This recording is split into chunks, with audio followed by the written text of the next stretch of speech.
Chào đồng chí, tôi là hàng xóm mới chuyển đến của cô. Tôi tên là Trung Ái Quốc. Đây là em gái tôi, tên là Trung Ái Linh. Đồng chí định đi đâu thế? Để tôi đưa cô đi một đoạn nhé. Ánh mắt của Trung Ái Linh quét từ trên xuống dưới người Tô Huyền Tinh một lượt. Cuối cùng, ánh mắt dừng lại trên chiếc xe đạp phía sau Tô Huyền Tinh. Sự tham lam cực độ thoáng hiện qua rồi biến mất, cuối cùng biến thành vẻ kiêu ngạo. Tô Huyền Tinh thực sự không hiểu cô ta đang kiêu ngạo cái gì. Gã đàn ông bóng dầu kia vẫn đang đứng đó tạo dáng. Bữa cơm tối qua Tô Huyền Tinh ăn sắp bị sự bóng dầu này làm cho nôn sạch ra ngoài rồi. Cô tự mình khóa cửa lại, dắt xe chuẩn bị rời đi. Vừa đi được 2 bước xe đã không nhích thêm được nữa. Tô Huyền Tinh quay đầu, hóa ra là gã bóng dầu kia đã nắm chặt lấy yên sau xe của cô. Em gái à, chơi trò lạt mềm buộc chặt thì không còn thú vị nữa đâu. Tôi thừa nhận, cô quả thực đã thu hút được sự chú ý của tôi. Em gái cái đầu cha anh ấy. Anh tự mình không có em gái à? Đi đâu cũng có em gái, lại còn lạt mềm buộc chặt. Buộc cái đầu cha anh ấy mà buộc. Tiếng hét của Trung Ái Linh đã thu hút những người dân xung quanh. Mọi người lũ lượt kéo ra xem tình hình. Tiền Huyền à, có chuyện gì thế con? Hắn ta đã làm gì chọc giận con à? Bà nội Hòa, bà phân xử giúp cháu với. Sáng sớm cháu vừa bước chân ra khỏi cửa, cái gã này đã chặn đường cháu. Mở miệng là em gái, đóng miệng là em gái. Cháu lơi không thèm đếm xỉa đến hắn. Hắn lại bảo cháu chơi trò lạt mềm buộc chặt, là để thu hút sự chú ý của hắn. Đây không phải là đang giở trò lưu manh với đồng chí nữ sao? Cô nói bậy, ai giở trò lưu manh với cô chứ? Rõ ràng là cô quyến rũ anh trai tôi trước. Tôi đã dò hỏi hết rồi. Tô Huyền Tinh này hôm qua mới đổi tên. Trước đây là mang họ của bố cô ta, giờ lại đổi sang họ của mẹ. Tôi ghét nhất mọi người chỉ biết theo mẹ như thế này. Đợi đến lúc Tô Huyền Tinh không chịu nổi áp lực dư luận, gả cho anh hai tôi thì cô ta chạy đâu cho thoát. Đến lúc đó xe đạp sẽ là của tôi, công việc của Tô Huyền Tinh cũng là của tôi. Dù sao cũng là người một nhà rồi. Của cô ta cũng chính là của nhà họ Chuông. Tôi sắp phải xuống nông thôn rồi Tô Huyền Tinh. Chị dâu hai này phải giúp tôi chứ. Cái gì? Tôi quyến rũ hắn cũng xứng sao? Cô chính là đang quyến rũ tôi. Tôi quyến rũ anh thế nào? Cô đã cười với tôi. Nếu cô không có ý với tôi, thì tại sao sáng sớm gặp mặt lại cười với tôi chứ? Tôi giới thiệu bản thân với cô, tại sao cô lại làm ngơ tôi? Không phải cô muốn dùng chiêu này để thu hút sự chú ý của tôi sao? Tô Huyền Tinh bùng nổ rồi. Cô bước nhanh tới, tặng một cước vào bụng Trung Ái Quốc. Tôi cười với anh hồi nào? Tôi đi làm bình thường. Tôi cười với anh làm cái gì? Anh có bị bệnh không hả? Trời đất ơi, trên đời này sao lại có hạng người như thế này chứ? Chưa nói đến việc người ta có cười với anh hay không. Cứ cười với anh là thích anh à? Thế bà già 60 tuổi này cũng cười với anh đấy. Có phải bà cũng thích anh không hả? Mọi người đang làm gì thế? Thả con trai tôi ra. Trung Ái Linh thấy mẹ mình đi ra, lập tức né sang một bên. Mẹ cô ta mà đến thì vị trí chị dâu hai của Tô Huyền Tinh coi như chốt hạ. Nhà cửa, xe cộ, công việc đều sẽ là của cô ta hết.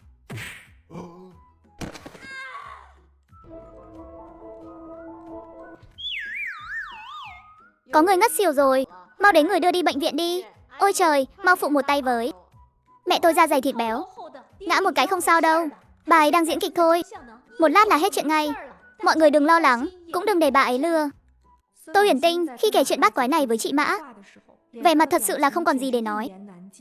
Chị Mã, chị không biết đâu. Lúc cô ta nói câu đó xong, hiện trường im phăng phắc. Thế mà cái cô Trung Ái Linh đó vẫn ra vẻ ngoan ngoãn hiểu chuyện, vẻ mặt vô cùng thấu tình đạt lý. Chật, người làm mẹ này quá nuông chiều con cái rồi. Nếu là con cái tôi mà dám nói câu đó, tôi phải tác động cho nó bay màu luôn. Làm con mà không tôn trọng mẹ như thế. Mẹ cô ta ở nhà chắc chắn chẳng có chút địa vị nào. Bố cô ta chắc chắn cũng không tôn trọng người vợ này, thậm chí ngày nào cũng hạ thấp bà ấy.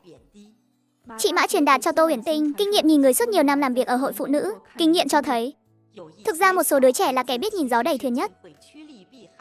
Chúng có thể nhận ra rất rõ ràng mối quan hệ mạnh yếu trong gia đình, sau đó để bản thân có thể sống tốt hơn trong nhà, chúng sẽ nghiêng về phía bên mạnh hơn. Loại trẻ con này đều có một điểm chung, đó là cha mẹ chúng có sự phân cấp rõ rệt. Ví dụ như người cha có một khía cạnh nào đó cực kỳ nổi bật đến mức được rất nhiều người khen ngợi, mà mẹ chúng chỉ là một người phụ nữ bình thường, là một người quán xuyến việc nhà giỏi giang, nhưng lại không có một công việc tử tế để khoe ra ngoài. Bản thân tính cách lại không tốt. Nên hình dung với cô thế nào nhỉ? Người mẹ này tự đặt mình vào một vị trí thấp kém. Chồng đối xử không tốt, coi thường bà ấy. Bà ấy cảm thấy không có vấn đề gì. Bà ấy vốn dĩ đã khiến người ta coi thường rồi. Con cái hùa theo cha coi thường mình. Bà ấy trong hầu hết các trường hợp cũng sẽ cảm thấy bản thân không xứng đáng được con cái tôn trọng. Con cái bà ấy nghiêng về phía cha chúng. Bà ấy thậm chí còn cảm thấy an lòng. Nếu trong cặp cha mẹ này Có sự tồn tại của người thứ ba, mà người thứ ba này về mọi mặt đều mạnh hơn người mẹ. Đó mới là đòn chí mạng. Những lời của chị Mã khiến Tô Uyển Tinh phải suy ngẫm. Cô quyết định mấy ngày tới sẽ quan sát gia đình này nhiều hơn, để kiểm chứng xem những gì chị Mã nói có thực sự đúng hay không. Dù sao thì gia đình này cũng chẳng bình thường, quan hệ khá là dị hợm. Còn cái tên Chuông Ái Quốc kia nữa, em đừng có nương tay với hắn mà còn nói mấy lời vớ vẩn trước mặt em nữa. Thì em cứ đi báo công an đi. Tinh Nhi, các bộ phận trong thành phố mình mỗi tuần đều phải luân phiên viết một bài báo, tổng hợp lại gửi lên phía chính phủ. Sau đó bộ phận bên đó sẽ chọn ra vài bài viết tốt, gửi đến báo Phụ Nữ. Chị Mã từ bên ngoài đi vào, giao cho Tô Uyển Tinh một nhiệm vụ. Trước đây phần việc này đều là của chị và chị Mã. Bây giờ chị giao công việc này cho em đấy. Làm cho tốt nhé, chiều chị mang đồ ăn ngon cho. Tô Uyển Tinh có chút giờ khóc giờ cười. Kể từ khi tốt nghiệp đại học đến giờ, cô rất ít khi cầm bút viết lách cái gì. Chiều tối ta làm về nhà, Tô Uyển Tinh vừa mới vào ngõ Hạnh Phúc, đã thấy những người hàng xóm đang ngồi ở đầu ngõ.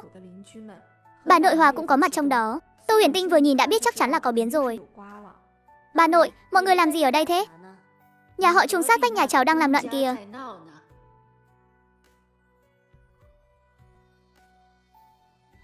Anh Chuông, chị Đinh Hương, hai người đừng cãi nhau nữa.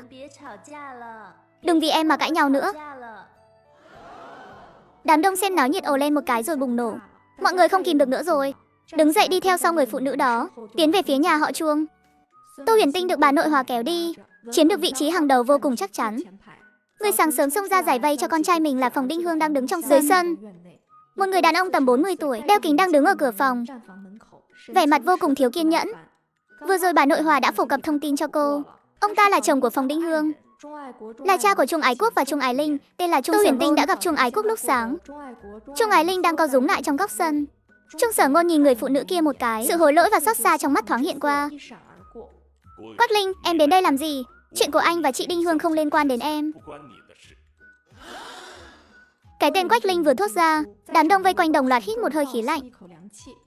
Trung Ái Quốc, Trung Ái Linh. Ái Quách Linh, chuyện này đến diễn cũng chẳng buồn diễn nữa rồi. Để con trai con gái của mình mang cái tên của người tình luôn sao?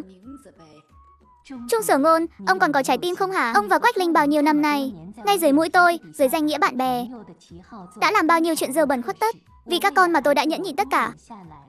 Hôm nay chẳng qua tôi phát hiện ra tiền lương mấy tháng nay của ông đã đưa cho cô ta hơn một nửa. Tôi mới không nhịn được mà làm ầm lên. Bây giờ ông bảo tôi rằng chuyện tôi cãi nhau với ông hôm nay không liên quan gì đến cô ta sao? Chị Đinh Hương, chuyện này em có thể giải thích. Số tiền đó là em mượn của anh Chuông. Chị cũng biết bố mẹ chồng em tuổi cao sức yếu, vừa rồi phải nhập viện. Không phải chị còn giúp em đi chăm sóc vài ngày sao? Thần kinh thật chứ. Bố mẹ chồng người ta ốm đau bà ta đi hầu hạ cái gì không biết. Phòng Đinh Hương cũng đang mắng chửi chính mình theo đám đông vây quanh. Lúc vừa mới tỉnh lại, bà phát hiện mình như vừa mơ một giấc mơ, mơ thấy quỹ đạo cuộc đời mình trong mấy chục năm tới. Quỹ đạo đó, bà đã cả đời làm lụng vất vả không lời oán thán. Đến khi bà nằm trên giường bệnh, chồng và con cái lại quyết định rút ống thở của bà. Trước khi hơi thở dồn dập rồi nhắm mắt, chính là các con bà đang khuyên Trung Sở Ngôn nghĩ thoáng ra. Bố ơi, cô Quách đã đợi bố cả đời rồi. Mẹ con mất rồi. Bố à, cuối cùng bố cũng có thể cùng cô Quách trải qua. Những năm tháng tuổi già của hai người, nhất định phải đối xử tốt với cô Quách nhé. Cuộc đời cô ấy đã đủ khổ rồi. Hy vọng sau khi hai người ở bên nhau có thể sống những ngày tháng ngọt ngào. Chúc mừng bố và cô Quách, người có tình cuối cùng cũng nên duyên. Tiếc là hai người tuổi đã cao, không có cách nào sinh thêm cho tụi con một đứa em trai hay em gái nữa. Nếu không con không dám tưởng tượng nổi gia đình chúng ta sẽ hạnh phúc đến nhường nào. Ký ức đến đây là kết thúc. Phòng Đinh Hương ôm lấy ngực mình, đau đến mức nước mắt rơi lại chã. Trung Sở Ngôn, tôi muốn ly hôn với ông. Tôi muốn ly hôn với ông. Cả ba đứa con này tôi đều không cần đứa nào hết. Bà có thể đừng làm loạn nữa được không? Để người ta xem trò cười hết rồi kìa. Tôi làm loạn cái gì chứ? Tôi thực sự muốn ly hôn với ông. Trung Sở Ngôn, tôi, Phòng Đinh Hương, không phải là loại người mất ông thì không thể sống nổi. Tự ông nói xem câu này ông có tin nổi không? Được rồi, đừng quậy nữa. Đi ra sạp thực phẩm mua ít thịt đi. Hôm nay Quách Linh ở lại nhà mình ăn cơm. Ba làm mấy món cô ấy thích ăn đi. Trung Ái Linh ở trong góc bước ra, thân thiết nhiệt tình nắm lấy cánh tay Quách Linh kéo vào nhà.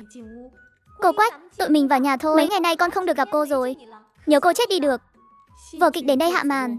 Phòng Đinh Hương làm loạn một trận như vậy, nhưng chẳng nhận được kết quả bà mong muốn. Tôi còn tưởng cứng rắn thế nào, hóa ra chỉ có vậy thôi à. Nếu là lão nhà tôi mà dám dẫn nhân tình bên ngoài về nhà, lại còn bắt tôi đi mua thịt nấu cơm cho chúng ăn. Tôi không quậy cho chúng bay màu thì cứ coi như tôi không có liêm sỉ đi. Huyền Huyền à, sau này tránh xa nhà họ ra một chút. Ở gần hạng người đầu óc không tỉnh táo như thế, lúc trời mưa sấm sét chắc chắn sẽ làm liên lụy đến cháu đấy. Ngày hôm sau Tô Uyển Tinh ra ngoài đi làm, tình cờ gặp phòng Đinh Hương đi mua sữa đậu nành về. Tô Uyển Tinh đảo mắt khinh bỉ rồi đi vòng qua phòng Đinh Hương. Phòng Đinh Hương sau khi cô đi qua thì quay người lại nhìn theo. Không hiểu tại sao, bà luôn cảm thấy cứ nhìn thấy Tô Uyển Tinh là cả người lại thấy thoải mái. Phòng Đinh Hương nhớ lại những chuyện nghe được từ kiếp trước khi bà mất. Trong lòng nảy sinh một niềm hy vọng xa vời, bà không sinh được đứa con gái như Tô Uyển Tinh. Nhưng chẳng lẽ cô không thể trở thành con dâu của bà sao? Phòng Đinh Hương càng nghĩ càng thấy phấn khích. Về đến nhà, Trung Sở Ngôn, ba cha con đã ngồi sẵn ở bàn ăn chờ rồi. Đi mua bữa sáng thôi mà đi lâu thế. Bà nói xem bà còn làm được tích sự gì nữa. Tôi cũng chẳng yêu cầu bà phải ưu tú xuất sắc gì cho cam. Chỉ cần lo liệu tốt bà bữa cơm cho gia đình. Dọn dẹp vệ sinh trong nhà mà bà cũng làm không xong à? Phòng Đinh Hương cảm thấy uất ức không thốt nên lời. Bà nghĩ đến trong ký ức những lời bà nghe được trước khi trút hơi thở cuối cùng, nghĩ đến cảnh mình bị rút ống thở. Bà đập mạnh phích nước trong tay xuống đất. Sữa đậu nành cùng với ruột phích nước bắn tung tóe khắp sàn. Mẹ bị bệnh à? Sữa đậu nành nóng như thế mà mẹ còn đập xuống đất, định làm con bay màu vì bỏng à? Mẹ ơi, tính khí mẹ thực sự quá lớn rồi. So với cô Quách Linh đúng là chẳng bằng một góc. Con thực sự không hiểu nổi, ông bà nội rốt cuộc là nhìn chúng mẹ ở điểm nào nữa? Là tôi không ưu tú, tôi không xuất sắc, đến cả gia đình tôi cũng không chăm lo tốt. Vậy tại sao ông không ly hôn với tôi đi? Lời nói của ba cha con Trung Ái Linh khiến trái tim Phòng Đinh Hương tức khắc tan nát thành ngàn mảnh. Bao nhiêu năm tận tâm tận lực hầu hạ cha con họ, vậy mà không nhận được từ họ dù chỉ là một chút tôn trọng. Tôi đúng là có bệnh. Tôi mà không có bệnh thì sao tôi lại sinh ra hai đứa nghịch tử như các người chứ? Tôi bị bố các người sỉ nhục như thế mà các người chẳng thấy ai giúp tôi nói một lời. Trung Ái Quốc, Trung Ái Linh, các người có muốn nghĩ xem cái tên của hai người rốt cuộc có ý nghĩa gì không? Ái Quách Linh, cái Quách Linh, ông yêu cô ta đến thế, sao ông không ly hôn với tôi rồi cưới cô ta đi? Bây giờ ông chẳng phải mới chưa đầy 50 tuổi sao? Ông với Quách Linh nỗ lực chút nữa chẳng lẽ không sinh được nữa à? Trung Ái Linh, không phải mày muốn có một đứa em trai hay em gái do bố mày với Quách Linh sinh ra sao? Sao mày còn không khuyên bố mày ly hôn với tao đi? Đúng là đồ đàn bà cơ du cháo, không thể lý giải nổi. Trung Sở Ngôn phất tay áo bỏ đi.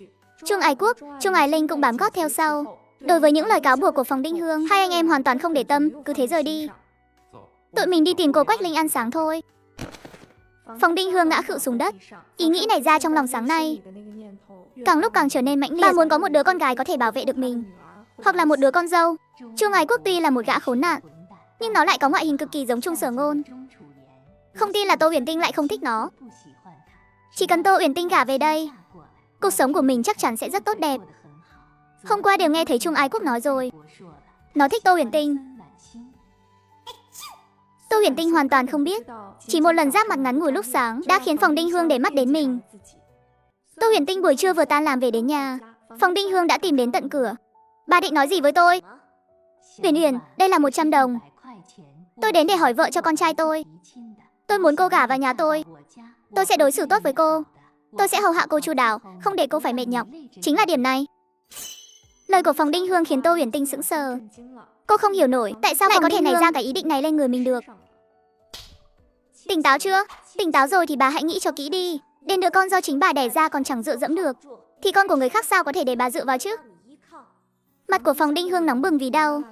Bà biết Tô Uyển Tinh lợi hại, nhưng bà không ngờ Tô Uyển Tinh lại lợi hại đến mức này. Bà chẳng qua chỉ nói một câu chân thành thôi mà đã bị vả cho một cái đau điếng như vậy. Tôi không dựa vào chúng nữa, tôi muốn dựa vào cô. Cô gả vào đây rồi tôi sẽ đối xử tốt với cô. Tôi cũng chẳng cần bà đối xử tốt với tôi thế nào. Đợi đến lúc tôi già rồi, bệnh tật rồi, cô cho tôi miếng cơm ăn, cho tôi đi khám bệnh là được. Chỉ vì cái sự đối xử tốt rẻ mạt của bà, ngoài việc ăn uống không cần tôi động tay vào ra, thì chẳng có tích sự gì với tôi hết. Mà tôi lại phải chịu trách nhiệm dưỡng lão rồi chữa bệnh cho bà sao? Bà đang kể chuyện cười đại hỉ gì thế hả? Chữa bệnh cho bà, số tiền để lo ăn uống cho bà, đủ để tôi bây giờ đi ăn hàng quán, đủ để tôi thuê người làm việc cho mình rồi. So về tay nghề nấu nướng, đầu bếp tiệm cơm quốc danh thắng đất bà. So về giặt giũ dọn dẹp vệ sinh, tôi đưa tiền cho người ta chỉ có thể làm tâm huyết hơn bà thôi. Bởi vì tiền hoặc ác si người ta sẽ không có. Cái thói không biết đủ, gả cho cái thằng con trai vô dụng, vừa xấu vừa không có việc làm của bà. Tiền lương của tôi không chỉ phải nuôi nó ăn uống, có khi nhà của tôi nó cũng phải nhảy vào ở ké. Tôi còn phải sinh con đẻ cái cho nó, lại còn phải hầu hạ nó thì làm gì cũng không xong, ăn gì cũng không còn, lại còn kiếm chuyện cho tôi rước bực vào thân. Tôi bị bệnh à? Sao có thể nói như vậy chứ? Sao có thể tính toán như vậy được? Đàn bà chẳng phải là đều phải gả chồng sao? Sao có thể không gả chồng được chứ? Đàn bà đều phải lấy chồng hết mà. Uyển Uyển, con trai thứ hai nhà tôi thích cô. Sau khi cô gả qua đó nó sẽ đối xử tốt với cô thôi. Đàn bà chẳng phải chỉ mong có bấy nhiêu thôi sao? Mẹ chồng yêu quý, chồng yêu thương. Cút, con không cút tôi lại vả cho bây giờ. Tôi nói lại cho bà nghe một lần nữa, tôi không thèm nhìn chúng thằng con quý hóa đó của bà đâu. Nếu để tôi nghe thấy bên ngoài có những lời đồn thổi vớ vẩn về tôi và con trai bà, tôi sẽ mặc định người tung tin đồn chính là bà. Tôi sẽ đến tận nhà xử lý bà luôn đấy. Không tin bà cứ thử xem. Tô Huyền Tinh coi như đã hiểu ra rồi. Mấy cái chuyện kiểu như bà lão trọng sinh, vứt bỏ lũ con cái mắt trắng vô ơn, rồi sau đó vị thủ trưởng bá đạo đem lòng yêu bà lão sắp mãn kinh là tôi. Nhưng chuyện đó chỉ có trong tiểu thuyết mà thôi.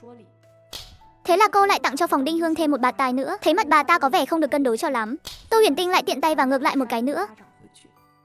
Phòng Đinh Hương ngủ rũ vác cái mặt về nhà. Chu Ngài Linh vừa mới ngủ dậy, gọi, mẹ. Mẹ đi đâu thế? Trong phòng con có bao nhiêu là quần áo bẩn. Mẹ không thấy à? Sao mẹ không biết đường mà con đi giặt giùm con? Toàn là quần áo bẩn thế này. Mẹ bảo con mặc thế nào để đi gặp người ta đây? Mày không tự mình giặt được à?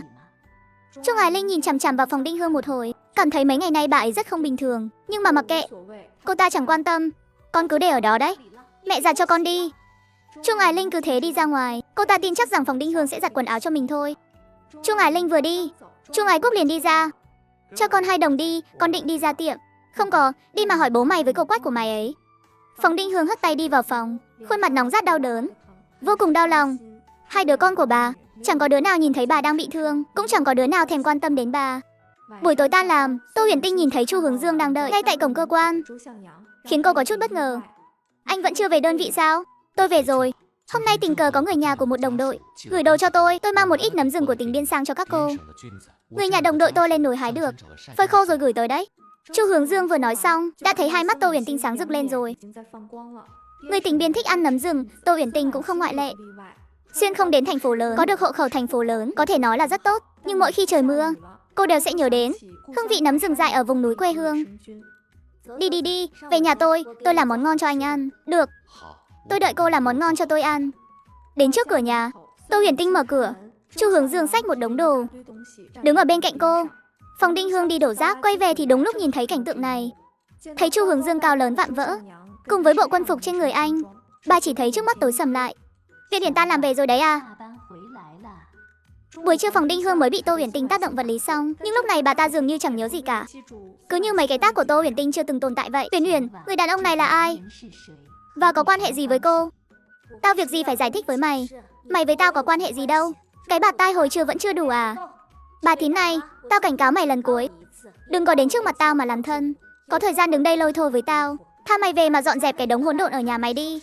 Nếu còn dám không biết điều như thế nữa, tao nhất định gặp lần nào tác động vật lý lần đó. Không tin mày cứ thử xem. Đợi sau khi vào bếp, Chu Hướng Dương liền giả vờ vô tình hỏi về chuyện giữa Tô Huyền Tinh và Phòng Đinh Hương. Tô Huyền Tinh đã ở trong văn phòng cùng hai người chị, mỉa mai Phòng Đinh Hương một hồi rồi, nhưng điều đó không ngăn được Tô Huyền Tinh lại mỉa mai bà ta thêm lần nữa. Chu Hướng Dương bỗng chốc trở nên lo lắng. Huyền Tinh à, cô đã gặp con trai bà ta chưa? Trông nó thế nào? Gặp rồi, cũng tác động rồi.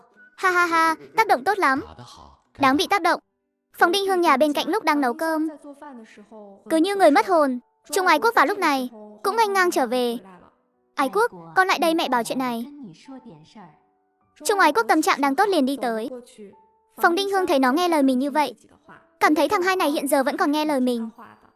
Thằng hai, con thấy để Tô Huyền Tinh làm vợ con thì thế nào? Mẹ bị bệnh à? Tìm cho con một con cọp cái là có ý gì? Mẹ không muốn con được sống yên ổn đúng không? Trung Ái Quốc không giống Phòng Đinh Hương, nó biết đau. Mấy cái bạt tai Tô Huyền Tinh tát nó, giờ trên mặt vẫn còn đau râm ran. Trung Ái Quốc bình thường không quản chuyện trong nhà, đối với Phòng Đinh Hương cũng vậy, vui thì tiếp chuyện, tâm trạng không tốt thì ngó lơ. Bây giờ nó mắng Phòng Đinh Hương một trận xối xả. Vẫn chưa đợi bà ta kịp hoàn hồn, Trung Sở Nghiên cùng Quách Linh cùng nhau đi tới. Phòng Đinh Hương thật sự chịu không nổi cơn giận, liền lao tới cào một nhát lên mặt Quách Linh. Quách Linh không ngờ tới, người mà cả đời bà ta không thèm để vào mắt như Phòng Đinh Hương lại đột ngột gây hấn. Trung Sở Nghiên vung một bạt tai vào mặt Phòng Đinh Hương. Thế giới bỗng chốc trở nên yên tĩnh. Mày vì bà ta mà tác động tao. Cô ơi, cô sao rồi? Có đau không? Có cần đi bệnh viện xem không? Ái Quốc, con đứng ngây ra đó làm gì? Con không mau cùng mẹ đưa dì Quách đi bệnh viện. Trung Ái Quốc đi theo sau họ. Nó không hề ngoảnh lại nhìn Phòng Đinh Hương lấy một cái. Phòng Đinh Hương bị bố nó tác động một cái, nó coi như không thấy gì cả. Sau khi trong sân khôi phục lại sự yên tĩnh, Phóng Đinh Hương đứng đó thật lâu, thật lâu.